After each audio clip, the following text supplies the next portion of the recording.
They tried to sabotage my career, without realizing I was the one signing their paychecks. Stick around, because what started as betrayal turned into the ultimate power move. And if you're into stories of quiet revenge and unstoppable success, hit that subscribe button. Money doesn't buy peace, but it can buy the kind of revenge that makes silence golden. I learned that 3 weeks ago, when my own family tried to sabotage my career, not knowing they were aiming at the CEO of their own employer. I'm Ava Lin, though most of the corporate world knows me as A. Lin, deliberately vague. Officially, I'm the Chief Innovation Officer at Skyverra Labs, a climate tech firm based in Austin, Texas. What my family didn't know? As of this spring, I quietly became Skyverra's majority shareholder, using a multi-layered investment arm I'd started back in my early 20s. It all started 16 years ago. I was a first-gen college kid, coding late nights in a cramped NYU dorm while double minoring in environmental science and computer engineering. Meanwhile, my older sister Jasmine dropped out of business school and bounced from one network marketing scheme to another. "She's just trying to find her path," my dad would say. "You've always been the stable one." Stable didn't mean supported. I waited tables, built early software prototypes from scratch, and pitched in underground startup meetups no one took seriously. Jasmine? She went backpacking in Bali to reset her mindset. But I stayed quiet, focused. I knew where I was headed. By 32, I'd launched and sold 3 green tech startups, each one under a different LLC. I stayed off the radar, filtered earnings through trusts, and built Skyverra from the shadows. Why all the secrecy? Because my family never believed in me, only in appearances. They called my work cute and bragged about Jasmine's new gig selling SaaS solutions she barely understood. So I let them think I was struggling, that I needed them. Let's just say, that illusion didn't last much longer. Meanwhile, I was executing my masterstroke, a stealth acquisition of Skyverra Labs, the company I'd quietly worked at for just over 14 months. The firm was undervalued, but loaded with untapped potential.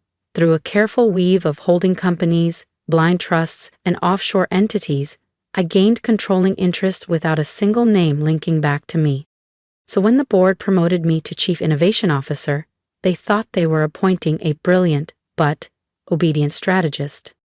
They had no idea they were handing the title to their new owner. Jasmine's reaction? Oh, it was delicious. "Wow, must be nice to catch a lucky break," she smirked at Sunday dinner. "Just don't let it go to your head. Running a company isn't like building little science apps in your apartment." Dad gave a tight smile. Mom, never missing a beat, added, "Maybe Jasmine can give you some pointers. She's led sales teams for 3 companies now." I nodded, sipping my tea. "I'll definitely consider it," I replied with a smile. What they didn't know? That acquisition agreement was already sitting in my encrypted home safe. But Jasmine couldn't stand being eclipsed. She'd spent years being the spotlight child, charismatic, confident, the one with the real job. I was the quiet one with too many degrees and too little visibility.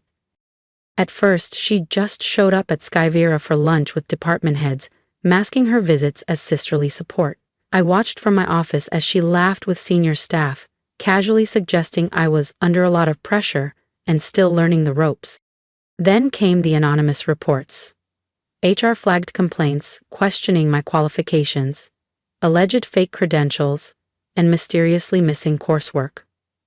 It was all fiction, easily dismissed, but the intent was loud and clear. "I'm only looking out for you," Jasmine purred when I confronted her. "You know how it is, these companies love promoting women fast, quotas and all." She leaned in as if sharing a secret. "I'd hate to see you fall apart in front of everyone." I let her keep going, curious just how far she'd push. That answer came yesterday, hand-delivered to the board. A sleek, damning folder filled with forged evidence, bank records, emails, false timelines, claims of embezzlement, insider trading. They'd called for an emergency board meeting on Monday. Jasmine must have heard something from her sales team grapevine, because at dinner last night she was practically glowing. "The board wants me present tomorrow," she said, barely containing her smugness. "Sounds like there's going to be a big shakeup at the top." Mom clapped her hands. Dad raised a glass. Neither asked why I wasn't invited to this mysterious meeting about my own job. But what they didn't know? I had spent the entire night putting together a dossier of my own, documenting every manipulation, every whisper campaign, every forged detail Jasmine had tried to weaponize against me. And this time, I was also including something even more powerful: the full ownership breakdown of Skyverra Labs. Tomorrow, they'd find out who actually runs the company.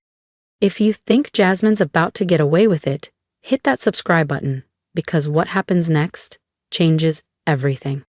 I should feel betrayed, hurt, maybe even heartbroken, knowing my own sister tried to destroy my career, and my parents, as always, couldn't see past her charm. But honestly, I felt calm.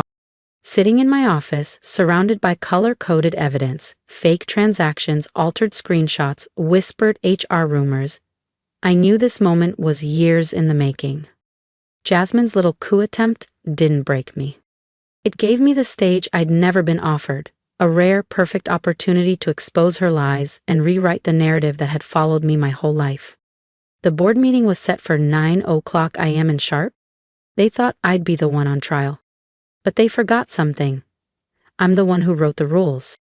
I arrived at Skyverra at 7:45 a.m., coffee in hand, watching the final pieces slide into place. At 8:45, Jasmine swept into the lobby in her sharpest power suit, flanked by our parents, smiling like it was a coronation. "Is the board ready for us?" she asked the front desk, radiating victory. From my second-floor office, I watched the three of them being ushered toward the executive wing. The directors followed, stone-faced, exactly as briefed. Every one of them had received my midnight message. At exactly 9:00, I stood, straightened my jacket, and stepped into the hallway. The moment had arrived.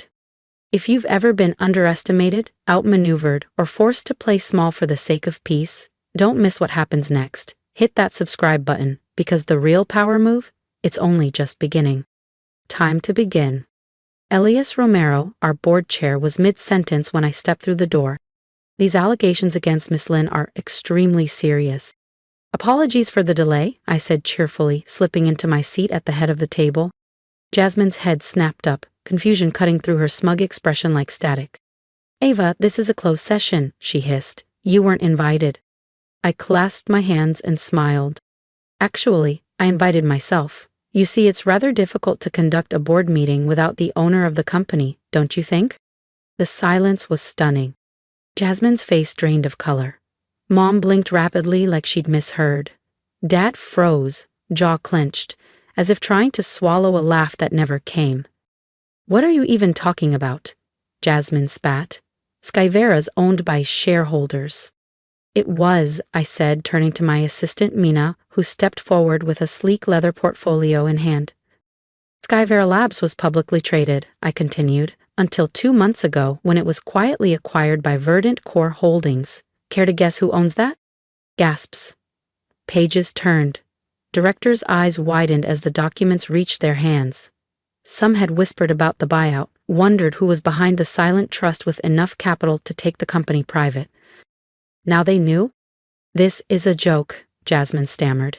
"You couldn't possibly have pulled that off. You're just a coder? Just the quiet one? Yeah, I've heard it all before," I said with a practiced smile. "And you've said it enough times." I turned to Mina. "Would you mind?" She tapped her tablet. The room filled with Jasmine's voice, calm and cutting on a series of audio clips. "She's not cut out for real leadership," Jasmine whispered in one. "She's smart, but she crumbles under pressure. The board will see that soon enough." Another recording crackled to life. "Honestly, she's only in that role because of diversity quotas, if we're being real." The temperature in the room dropped. No one moved. And just like that, the narrative began to unravel, for her, not for me. "Have you noticed any irregularities in her department's finances? Might be worth a closer look." Each whisper, every strategic manipulation, every planted doubt, now playing back in surround sound like a perfectly orchestrated downfall, only not mine. Jasmine was visibly sinking into her chair, her confident posture unraveling as the recordings echoed through the boardroom. Her face, once smug, had turned pale. The directors sat still, their expressions unreadable. "And then there's this," I said, holding up a thick envelope, the same one she'd anonymously sent to the board. Inside, falsified spreadsheets, forged emails, a fabricated case built on desperation. Attempted character defamation, falsified misconduct, intentional sabotage of executive leadership, I said evenly. "Did you really think no one would verify a single claim before acting?" I was protecting the company," Jasmine stammered, voice cracking. "You're not qualified. You've always been the quiet one, the background character. You're not the one who deserves to win," I finished softly.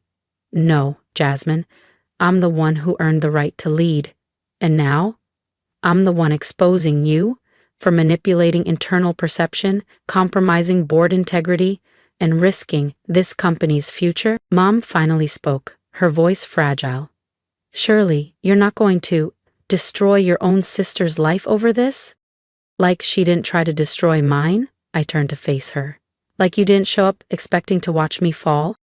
Dad raised a hand halfway. "We were just here to support Jasmine." "No," I said, locking eyes with him. "You were doing what you've always done, betting on the wrong daughter."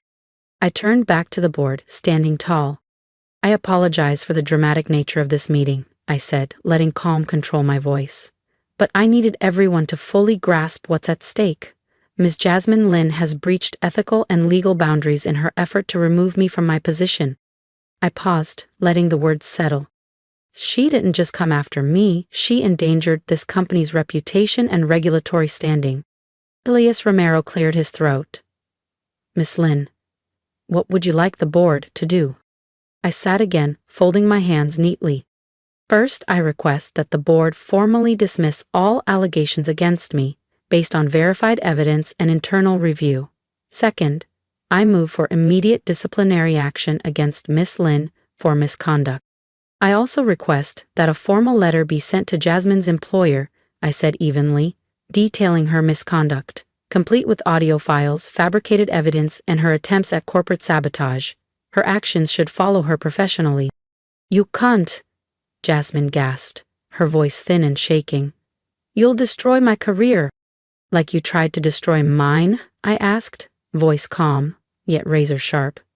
"The difference is I have proof, real documents, real recordings. You had forged spreadsheets and hope." I turned back to the board.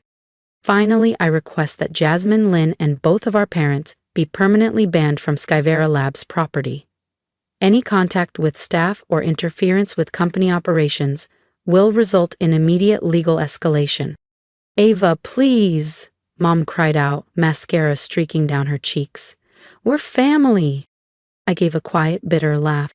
"Family celebrates your wins. Family lifts you when you're low. Family doesn't try to erase your life's work out of jealousy."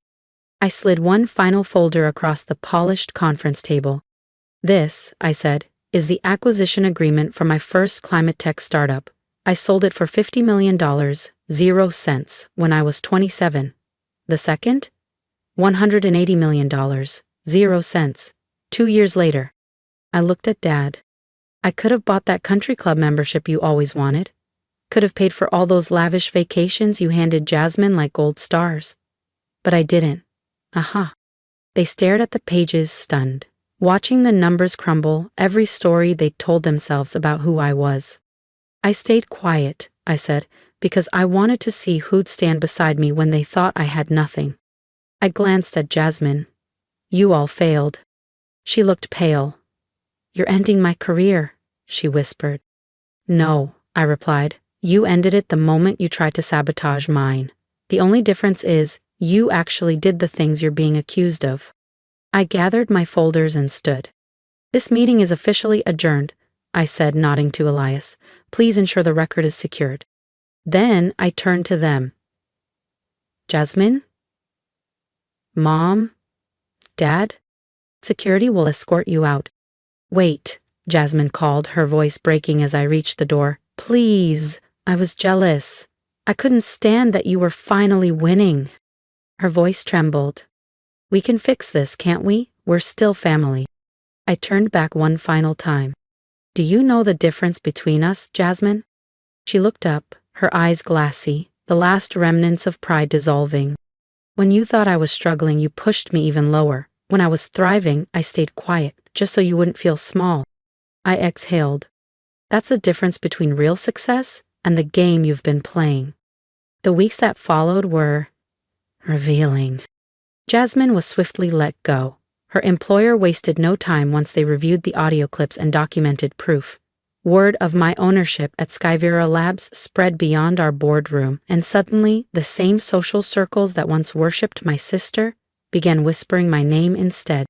My parents left teary voicemails. Jasmine sent handwritten letters. Her therapist even emailed, assuring me she was taking accountability.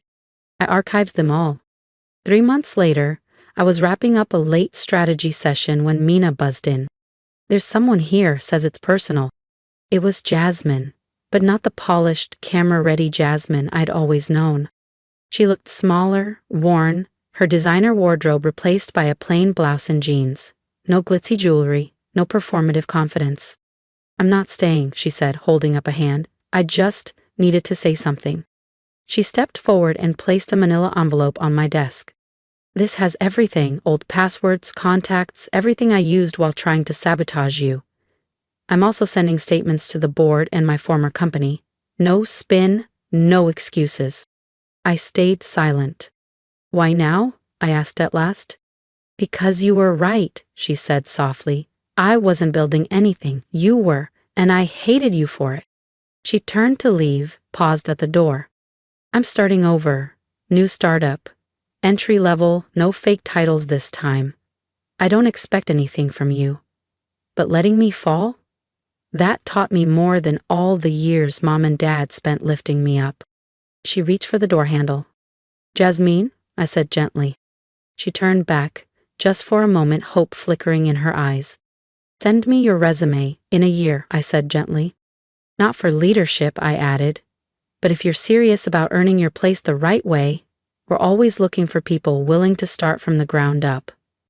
A single tear traced its way down Jasmine's cheek. She nodded.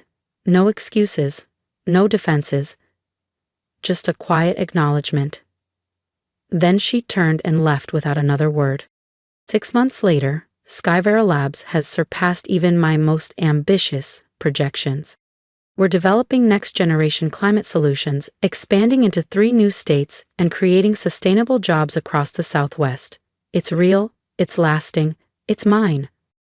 Mom and Dad still message occasionally, usually when they want something, or when they're name-dropping their visionary daughter at social events they once hoped I'd stay out of. I keep it civil, but distant. The validation I once craved so deeply? I've outgrown it. The corner office they said I'd never earn overlooks the Austin skyline. Some nights, I sit by the window as the sun sinks behind the hills, thinking about family, ambition, and the unexpected gift of being overlooked. Last week I received a holiday card. No plea, no guilt. Just a quiet note from Jasmine. "You didn't succeed because of us, but in spite of us. I'm finally learning how to build for real." Maybe that's the truest form of revenge. Not loud, not cruel, but earned. Undeniable. Thank you for listening, for seeing me when those closest to me couldn't. Now I want to hear from you. Have you ever been the underestimated one, the one who stayed quiet, worked hard, and waited for your moment? What would you have done in my place? Would you have spoken up, stayed silent, walked away? Drop your thoughts in the comments. Let this space be more than a story. Let it be a reminder that resilience doesn't need an audience. It just needs a purpose. Like, share, and subscribe, not just to follow my next chapter, but to honor yours. Because if I've learned anything, it's this. Success isn't about proving people wrong. It's about finally proving to yourself that you were always right to believe. So, what's your story? I'm listening, and I hope the world is too.